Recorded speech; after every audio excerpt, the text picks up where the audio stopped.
Lundi 1er avril 2024, la guerre derrière toutes les guerres. Chaque jour nous apporte de nouvelles opportunités ou de nouveaux défis. Mais quel que soit ce que cette journée sera ou ce qu'elle a été, nous pouvons vous assurer que Dieu est présent et qu'il veille sur nous. C'est pour cela que nous vous accueillons avec la joie que Dieu met dans nos cœurs, dans l'aventure, dans la parole, pour partager cette séquence avec vous. Notre communauté s'agrandit et c'est grâce à vous. Soyez vous aussi actifs avec nous pour répandre le message en likant, en partageant le lien. Nous vous invitons à vous abonner pour recevoir les notifications chaque jour. Et pour un confort d'écoute en continu, nous vous proposons la playlist de chaque semaine. Le texte à mémoriser de cette semaine que nous vous invitons à dire avec nous se trouve dans Apocalypse chapitre 12, les versets 7 et 8. Et il y eut guerre dans le ciel. Michel et ses anges combattirent contre le dragon. Et le dragon et ses anges combattirent, mais ils ne furent pas les plus forts et leur place ne fut plus trouvée dans le ciel. Nous vous invitons à le redire avec nous, Apocalypse chapitre 12, versets 7 et 8. Et il y eut guerre dans le ciel. Michel et ses anges combattirent contre le dragon.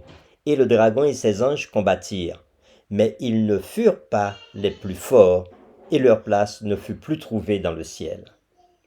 Si Dieu est si bon, pourquoi le monde est-il si mauvais? Comment un Dieu d'amour peut-il permettre l'existence de tant de mal? Pourquoi les mauvaises choses arrivent-elles aux bonnes personnes? La réflexion de cette semaine nous aide à répondre à ces questions et aujourd'hui, nous le ferons avec la séquence Lucifer trompe, Christ triomphe. Il n'y a pas d'explication logique au fait que Lucifer, cet ange parfait, ait laissé l'orgueil et la jalousie prendre racine dans son cœur et se développer en rébellion contre son Créateur. L'orgueil de Satan s'était transformé en rébellion ouverte et il accusa Dieu d'être injuste et partial. Il contamina ensuite les anges avec ses doutes et ses accusations. Nous vous invitons à lire Apocalypse chapitre 12, le verset 4, et nous répondrons à ces questions. Que révèle ce passage sur la capacité de Satan à tromper? Combien d'anges avaient succombé à ces mensonges sur Dieu? Nous lisons Apocalypse chapitre 12, le verset 4. Sa queue entraînait le tiers des étoiles du ciel et les jetait sur la terre. Le dragon se tint devant la femme qui allait enfanter, afin de dévorer son enfant lorsqu'elle aurait enfanté. Après la lecture de Apocalypse chapitre 12, le verset 4, nous répondons à ces questions. Que révèle ce passage sur la capacité de Satan à tromper? Combien d'anges avaient succombé à ces mensonges sur Dieu? Lorsque la guerre avait éclaté au ciel, les anges eurent à prendre une décision. Allaient-ils suivre Jésus ou Lucifer? Quelle était la nature de cette guerre dans le ciel? S'agissait-il d'une guerre physique, d'une guerre d'idées ou des deux? Nous ne connaissons pas les détails, mais le conflit était suffisamment physique pour que Satan et ses anges soient finalement précipités et que leur place ne fût plus trouvée dans le ciel, tel que nous le voyons dans Apocalypse chapitre 12, versets 8 et 9. Cette guerre incluait évidemment des éléments physiques. Une chose est sûre au sujet de la guerre au ciel, chaque ange devait se prononcer pour ou contre Christ. Qui suivrait-il? Quelle voix écouterait-il? Les anges loyaux avaient choisi d'obéir aux ordres aimants de Christ, tandis qu'un tiers des anges avaient écouté la voix de Lucifer, avaient désobéi à Dieu et perdirent ainsi le paradis. Nous aussi, en cette période critique de l'histoire de la terre, nous sommes appelés à nous prononcer pour ou contre Christ. Nous aussi, nous devons déclarer de quel côté nous sommes, celui de Christ ou celui de Satan. Lisons ces différents textes. Genèse chapitre 2, versets 15 à 17. Exode chapitre 32, verset 26. Josué chapitre 24, verset 15. 1 Roi chapitre 18, versets 20 et 21. Et Apocalypse 22, verset 17. Et nous répondons à cette question. Quel principe fondamental du grand conflit ces versets nous enseignent-ils? Nous lisons premièrement Genèse chapitre 2, versets 15 à 17. L'Éternel Dieu prit l'homme et le plaça dans le jardin d'Éden pour le cultiver et le garder. L'Éternel Dieu donna cet ordre à l'homme: tu pourras manger de tous les arbres du jardin, mais tu ne mangeras pas de l'arbre de la connaissance du bien et du mal, car le jour où tu en mangeras, tu mourras. Nous lisons maintenant Exode chapitre 32, verset 26.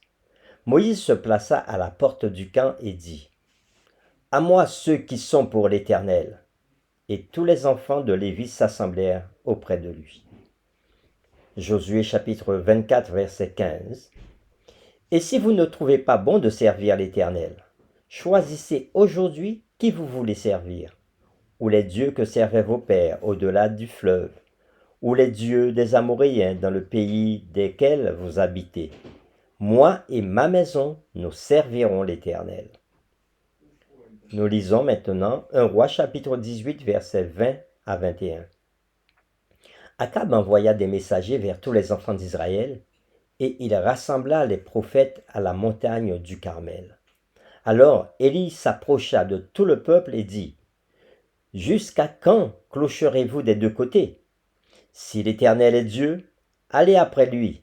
Si c'est Baal, allez après lui. Le peuple ne lui répondit rien. Apocalypse chapitre 22, verset 17. Et l'esprit et l'épouse disent: viens. Et que celui qui entend dise: viens. Et que celui qui a soif vienne. Et que celui qui veut prenne de l'eau de la vie gratuitement.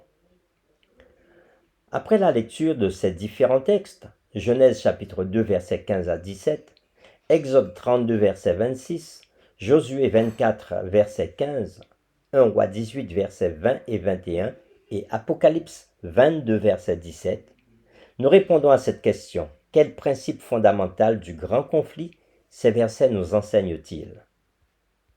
Lorsque Dieu a créé l'humanité, il avait inscrit au plus profond de notre cerveau la capacité de penser, de raisonner et de choisir. L'essence de notre humanité est notre capacité à faire des choix moraux. Nous ne sommes pas des robots. Nous avons été créés à l'image de Dieu, distincts de la créature animale, par notre capacité à faire des choix moraux et à vivre selon des principes spirituels éternels. Depuis la rébellion de Lucifer dans le ciel, Dieu appelle son peuple à répondre à son amour et à obéir à ses ordres en choisissant de le servir. Pour terminer, réfléchissons à ces questions. Quelles leçons pouvons-nous tirer du conflit au ciel en rapport avec notre combat contre le mal?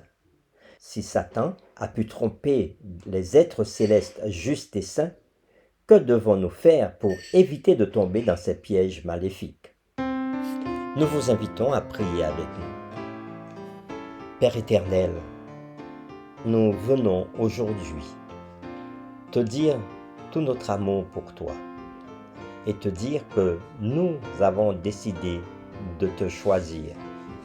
Lorsque tu as créé les humains, tu leur as donné cette capacité de faire des choix, de choisir entre le bien et le mal. Tu leur as donné ce que nous appelons le libre arbitre.